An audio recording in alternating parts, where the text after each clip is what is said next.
So now you can see that we have our template set up. We have our white model space. It says here we're in our top view. And you can see our axes. So our red is our X, our green is our Y. Before we begin drawing, let's set up the toolbars and model space that we're going to work from. By default, SketchUp sets the toolbars up here on the top. I don't really like the toolbars that are set up here, so let's go ahead and change it. Begin by going to View, Tool Palettes, and click Large Tool Set. Now this is a little different on a PC, and I'll show you how this is different on a PC.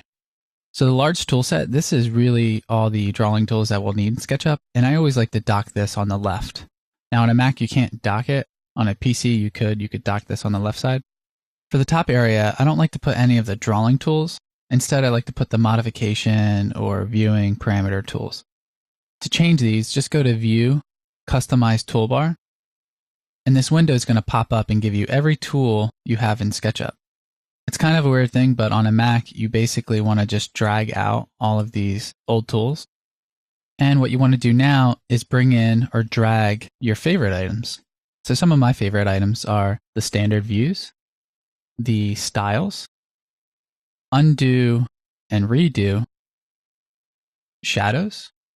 You can drag any other tools up top here. Once you're done, you can click Done at the bottom right.